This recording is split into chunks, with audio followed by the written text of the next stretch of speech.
शनि कर बली हर बला टली टनी को बनानी उर्ली परली हर 70 बला उत्तर मारी। ये कौन सा मंत्र है?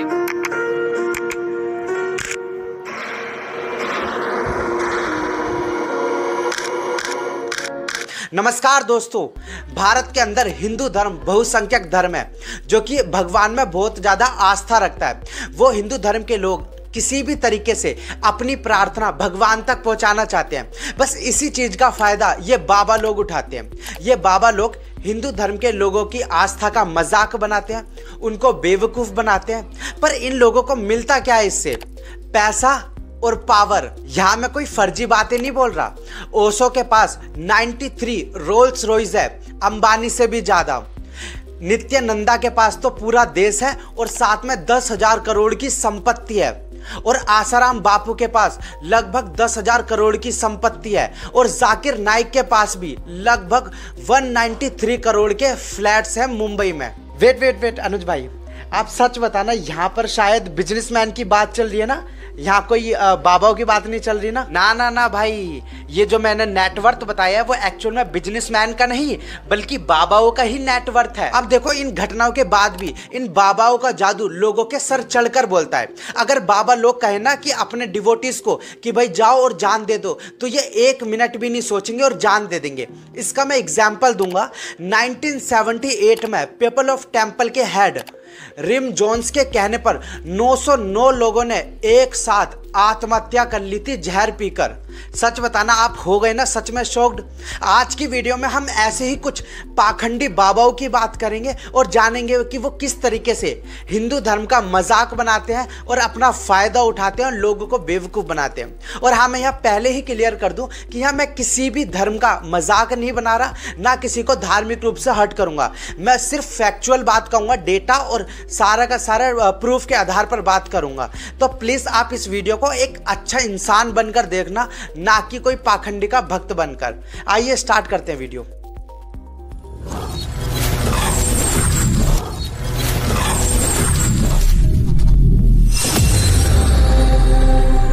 सबसे पहले हम ये बात करते हैं कि ये बाबा लोग कैसे आम जनता को अपनी तरफ अट्रैक्ट करती है। इसमें पहला तरीका है डॉक्टर गिरी का।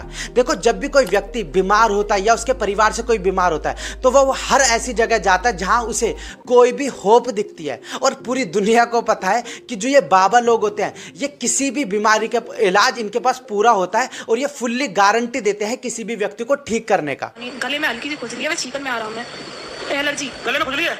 मुंह खोलो, लगाओ। मैं पूछो कहाँ खुजली? खत्म, मुंह पाइप पे बोलो। नहीं है कहाँ गई? भाग गई? मत देखो, जाओ आगे लगाओ।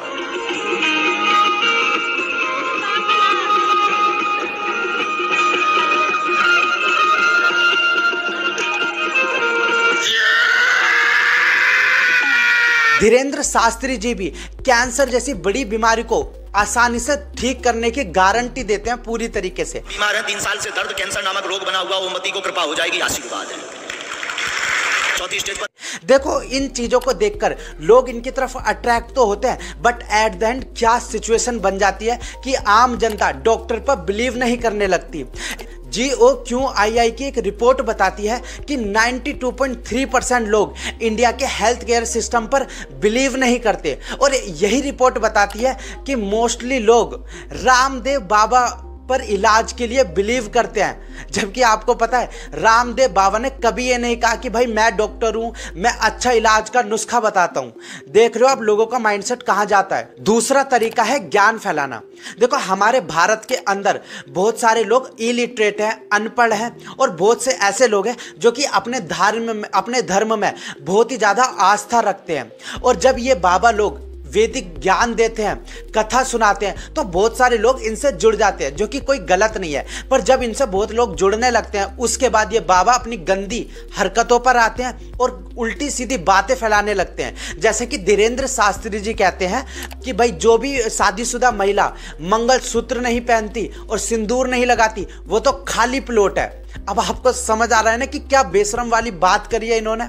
दूसरे हैं अनिरुद्धाचार्य जी। वो बताते हैं कि भाई जो सूरज होता है सबसे पहले भारत में उगता है, वो भी कहां पर? नागालैंड में। सूर्योदय सबसे पहले हमारे भारत में भारत में हम मतलब कि गूगल वगैरह सब झूठ है, यही सबसे बड़े बाबा हैं। हम लोग इनके पास ज्ञान लेने तो जाते हैं, बट सवाल ये उठता है क्या ये सच में ज्ञानी है भी या नहीं। तीसरा तरीका है ट्रस्ट बिल्ड करके। बहुत सारे बाबा लोग ट्रस्ट बिल्ड करने के लिए जादू दिखाते हैं, सोने की चैन निकाल देते हैं, लोगों के पाप धो देते हैं, लोगों के दुख दर्द मिटा देते हैं, और बहुत सारे तो ऐसे करते हैं कि अपने खुद के 12-13 बंदे इकट्ठे करते हैं और उन्हें पब्लिक की भीड़ में खड़े कर देते हैं ताकि वो आके बता सके कि किस तरीके से बाबाओं ने उनकी विश पूरी करी, उनका दुख दर्द मिटाया। एक रिपोर्ट बताती है कि किस तरीके से ये बाबा लोग अपने ही बंदे हायर करके लोगों को बेवकूफ बनाते हैं। अब एक ओम जय बाबा नाम के बाबा की स्टोरी बताता हूं, जिसने तो ट्रस्ट बिल्ड करने के लिए एक हद ही पार कर दी। वो क्या करता था, एक पवित्र जल में ड्रग मिला देता था, जिसको पीने के बाद लोग मदहोश हो जाते थे और अपना दुख दर्द भूलकर डांस करने लगते थे। जिसके बाद पब्लिक वहां जो बैठी रहती थी वो सोचती थी कि बाबा का जादू है, बाबा का जादू तो सर चढ़कर बोलेगा, और उसी के बाद पब्लिक उनसे जुड़ने लगती थी। बट रियलिटी ऐसी थी नहीं, जो रियलिटी थी वो मैं आगे बताऊंगा। चौथा तरीका सबसे ज्यादा डेंजर है, जिसमें ये बाबा लोग कहते हैं कि हमारा भगवान से सीधा संपर्क है, हम लोग भगवान से बातें करते हैं। अगर कोई व्यक्ति इन बाबाओं के लिए गलत करता है तो ये नर्क में पहुंचा देंगे उन्हें, लेकिन अगर कोई व्यक्ति इनके लिए कुछ अच्छा काम करता है तो ये स्वर्ग में पहुंचवा सकते हैं तुम्हें। इसका एग्जाम्पल है ड्वेल मेगा चर्च का, जो कि यूएस में स्थित है। उसके पादरी बताते हैं कि हमारा संपर्क सीधा गॉड से है, अगर कोई हमारे साथ गलत करता है तो इसका मतलब है कि गॉड के साथ गलत हो रहा है। संगमित्रा चौधरी और ममता महापात्रा की एक रिसर्च बताती है कि लोगों को यह लगने लगता है कि जो ये बाबा लोग हैं ना, यही हमारी नैया पार लगा सकते हैं, वरना और कोई नहीं। इन्होंने इस तरीके से लोगों का ब्रेन वॉश कर दिया होता है। अब सिचुएशन इतनी बुरी हो जाती है कि लोगों को यह लगने लगता है कि अगर हम इन बाबाओं के लिए कुछ अच्छा कर रहे हैं, बाबाओं की पूजा कर रहे हैं, तो हम डायरेक्ट सीधा भगवान के लिए कुछ अच्छा कर रहे हैं। अब सवाल यह उठता है कि ये बाबा लोग ऐसी हरकत क्यों करते हैं? पैसा और पावर के लिए। देखो, अखिल भारतीय अखाड़ा परिषद ने अभी 14 से 15 बाबाओं की लिस्ट निकाली है जो कि फ्रॉड है, क्योंकि उन लोगों को भी पता है कि इन बाबाओं के पास पैसा का और क्राइम का भंडार लगा हुआ है। जैसे कि नित्यानंदा के पास 10,000 करोड़ की संपत्ति है, पूरा देश है, और उनके ऊपर 2010 में रेप केस चार्ज हुआ था। आसाराम बापू के पास भी 10,000 करोड़ की संपत्ति है और उन पर बच्चों से यौन शोषण, महिलाओं के साथ रेप, बलि के नाम पर बच्चों की हत्या, नाबालिग लड़कियों से रेप, जमीन हड़पने के आरोप लगे हैं। और आप बिलीव नहीं करोगे कि 2013 से आसाराम जेल में, उसके बाद भी कुछ बेवकूफ जो इनके भक्त हैं आज की डेट में भी इनकी मूर्ति लगाकर इनकी पूजा करते हैं। अब आप खुद देख सकते हो कि किस तरीके से लोगों के मन पर दिमाग पर इन्होंने कब्जा कर रखा है। तीसरे हैं जाकिर नाइक, जिनके पास 193 करोड़ के असेट्स हैं, और ईडी ने बताया है कि इनके भड़काऊ भाषण की वजह से बहुत सारे मुस्लिम व्यक्ति लोग आतंकवादी बन गए, टेररिस्ट बन गए हैं। और इतना ही नहीं, इनके ऊपर मनी लॉन्ड्रिंग का भी केस चल रहा है कि ये बड़े भारत देशों में पैसे भेजते हैं, आतंकवाद को बढ़ावा देते हैं। चौथे हैं ओम जय बाबा, जो कि पवित्र जल में ड्रग्स मिलाकर लड़कियों के साथ रेप करते थे, उनके साथ घिनौना काम करते थे। अब आप खुद सोच सकते हो कि कितनी बुरी हरकत करते थे ये बाबा लोग। 5वें नंबर के हैं चंद्र स्वामी, और ये तो सबसे ज्यादा डेंजर है। आप इनके बारे में सोच के शॉक्ड हो जाओगे। भारत के 3 प्राइम मिनिस्टर, एक ब्रिटिश प्राइम मिनिस्टर और दाऊद इब्राहिम और एक आर्म डीलर का ये चंद्र स्वामी धार्मिक एडवाइजर था। इनकी बातें तो बहुत बड़ी है। जब 1996 में इनको जेल में डाला गया था, तब लोगों को पता चला कि इन्होंने इंडिया में ही नहीं बल्कि विदेशों में भी भर भर के कांड कर रखे हैं, भर भर के क्राइम केसेस डाल रखे हैं अपने नाम पर। ये तो कुछ ही केसेस हैं। अगर मैं सभी बाबाओं की लिस्ट खोलने लग गया ना, तो आप बिलीव नहीं करोगे कि इस पे पूरी रामायण लिखी जाएगी। इन फ्रॉड बाबा को देखकर तो उड़ीसा के हाई कोर्ट ने भी कह दिया कि जो ये बाबा लोग होते हैं, ये मासूम लोगों को बेवकूफ बनाते हैं, उनकी मेहनत की कमाई को लूटते हैं और खुद मजे से जीते हैं। और बनता बेवकूफ कौन है? जो इनके भक्त है।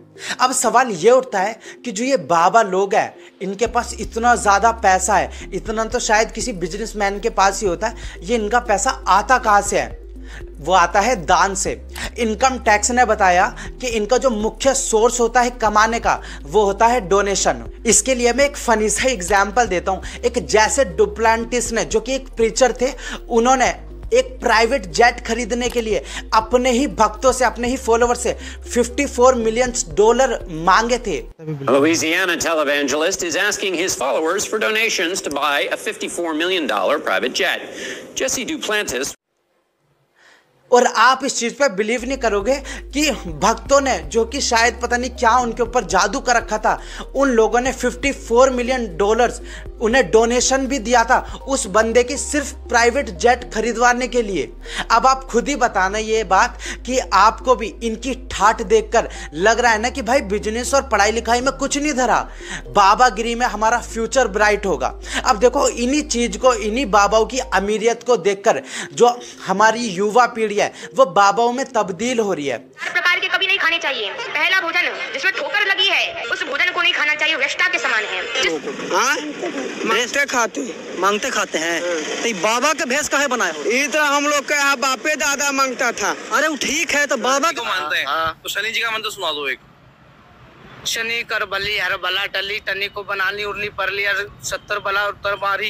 ये कौन सा मंत्र है? ये बहुत सारे युवा जिनको शायद भगवान के नाम के बारे में कुछ भी नहीं पता, वो ऐसे बाबा बन रहे हैं और ऐसे गली गलियों में जाकर भीख मांगते हैं, जिनकी शायद उम्र भी सिर्फ 16 से 18 के बीच में है। ये कर क्यों रहे हैं? क्योंकि इन लोगों को भी पता चल चुका है कि भाई ये बाबा बनने में बहुत इज्जत है और बहुत पैसा भी है, और आगे जाकर यही बच्चे इन जैसे क्रिमिनल भी बन सकते हैं, क्योंकि भाई जब इन्होंने रास्ता ही अपना ये अपना लिया।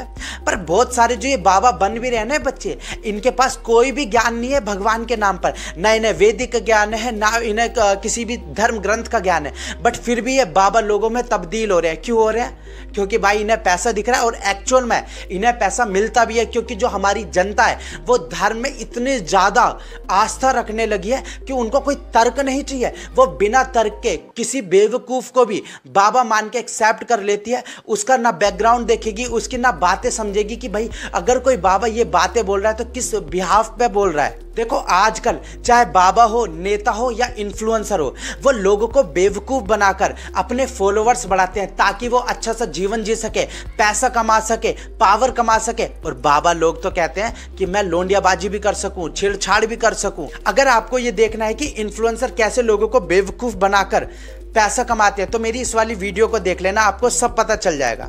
और आई होप ये वीडियो आपको अच्छी लगी होगी। तो प्लीज़ अगर अच्छी लगे तो इस वीडियो को यार जरूर लाइक कर देना, और मेरी इस मेहनत के लिए प्लीज़ यार इस चैनल को सब्सक्राइब कर देना। Thank you so much.